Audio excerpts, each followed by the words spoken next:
Welcome to the SongMe YouTube channel. My name's Amir, and this is my fellow co-host, Mia. In this episode, Mia and I interview up-and-coming artist Sidney Mays about his journey to music. We hope you enjoy. Hello. What up, y'all? We got Hi, a full house, Sidney. don't we? I know we do. How you doing, man? I'm good. How are you, brother? I'm doing well. Me and Mia are so excited to be interviewing you today. Yeah, it's good to be here. Yeah, thanks for doing it. So let's just go ahead and jump right into it. So for Dude. those who don't know you, do you want to just do a short introduction into who you are and the music that you make? Sure. So I'm Sidney Mays. Some people call me other things, but we'll talk about that later. I'm 24. I make, I guess you call it, more like alternative type stuff. I started playing when I was 11. Started singing a lot when I was like 19. Writing a little bit before that, and I just kept it up, and here we are, basically. You said that you started playing when you were 11, and were you always Yeah. interested in music, or is that just something that came about when you were around that age?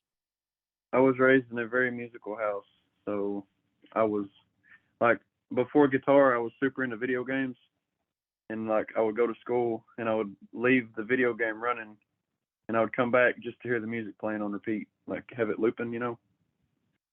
So it was always something I loved. It's just at 11 is when I decided to take it seriously. So from your social media, I saw that you write and perform your own music. When did you start writing and learning the guitar? So I started writing, I guess I was 15. Yeah, something like that. And like I said, I was 11. Did you always like write like fully fledged songs or like were you writing poems before? Well, I mean, it started with just words that I just tried to make them rhyme. Hmm. You know, is pretty much all it was. And then over time, I'm like trying to put more into it, make it make more sense, you know.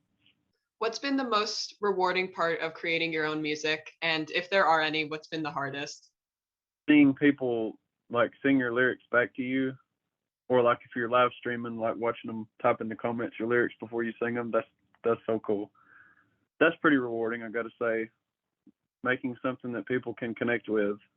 What was the next part of that question? Oh, if there are any, what's the hardest part? Oh, the hardest part. I guess when you run into writer's block, that's kind of typical. You know, people run into that all the time. And trying to get something across that's super specific that maybe not everybody understands, like that's also pretty difficult. But you just go with it, you know, see what happens. Well, speaking of creating your own music, you began releasing your music in 2021 on streaming platforms.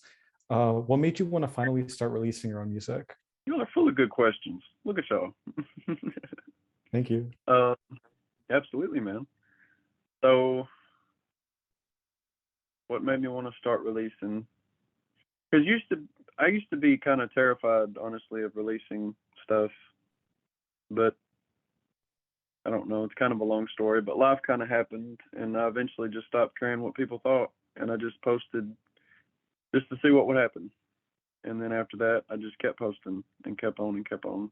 And now it's this year. My goal was to release a single like every month, and so far I've been doing it. All right, speaking of your songs, your latest song, Lifeline, can you tell us a little bit about the making of that one? Yes, I can. I'm a more kind of a spiritual person, and I wanted to make a song that reflects that in not a typical way, just my own way, I guess. And so that's really where the idea for that came from. Speaking of your spirituality, has this been something that like you've been connected to like all your life, or is this like more recent? Pretty much my whole life, but you don't really understand it fully until you go through stuff. You know what I mean? And then it really starts to make sense to you, like, oh, that's what that means. You know, to put your faith into something that's bigger than you are. So this interview was made possible by SongMe. And for viewers who don't know, SongMe is an app where audience members can find live music nearby or performances online and send song requests to musicians. Sidney, how have you used the app for your performances? So the main way I use it is I live stream a lot on TikTok, and I'll just copy the link from TikTok and put it into SongMe, and that's how I do it, pretty much. Has SongMe like helped you interact with your fans? It has, because there's some people that you reach on that app that maybe aren't on TikTok. So it's a good platform. What is your favorite song for audiences to pick, and do you have a favorite song to perform live? As a matter of fact, I do. It's Everybody Wants to Rule the World. Do you want to talk about that song and why it's your favorite? Sure, I'd love to. This one's kind of loaded too, but I'll try to condense this best I can. I mean, everybody kind of secretly loves it anyway. I don't care who you are. Like, even if you say you hate it, like, you'll be singing it in your head, you know. In 2020, a friend of mine passed, and I didn't know what this friend meant to me until she was gone. And anyway, driving back home from her funeral, something told me to turn the radio on, and I did. And when I did, that song started playing. Like, it had just started. Me personally, I don't believe in coincidence. So, and I don't know, I felt the peaceful feeling when I heard it start playing.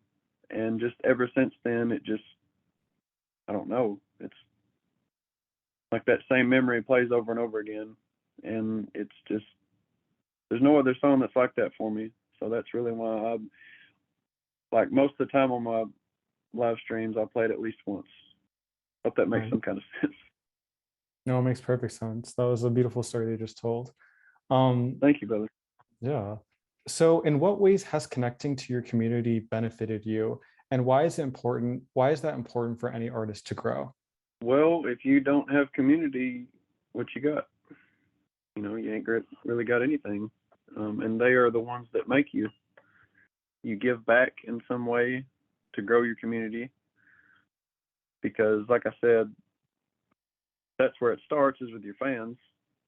So it's hugely important to do that. You mentioned before that you have quite the following on TikTok, or I'm saying you have quite the following on TikTok. And how has this changed your perspective on the music industry, or how has it changed your experience with making music? TikTok has such gravity in the industry, I think, because, my God, how many artists have got signed from TikTok? You know, it's countless. And what was the next part of that question again? How has it changed your perspective on the music industry, or how has it changed your experience with making music? Experience with making music.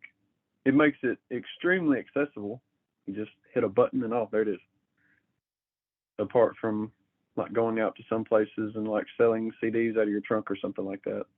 It really shocks me the amount of artists that aren't really taking control of it in that way. Because I guess people see it as just an app to do a bunch of silly dance routines, but it's so much more than that now. For the longest time, I guess it was mostly that, but now there's so much more. So do you have any advice for new artists who want to build a following online? Post as often as you can, but I think when you get to where you can live stream, that's 1,000 follows. Get there first and live stream like crazy. I mean, I was doing it like every single day for an hour, and I built a small little following of people. Do that as much as you can. You don't have to do it like every day per se, but as much as possible. And you'll reach people that there would be no way you would reach them any other way. You know, because people are doing this all day long, you know. And people will find you. You just got to be there to be found. I want to ask, what's your routine before going on stage, and do you have any specific vocal exercises or something special you do? I don't think anything in particular. Just kind of warm up my fingers, you know. Maybe the typical, the lip roll stuff, you know.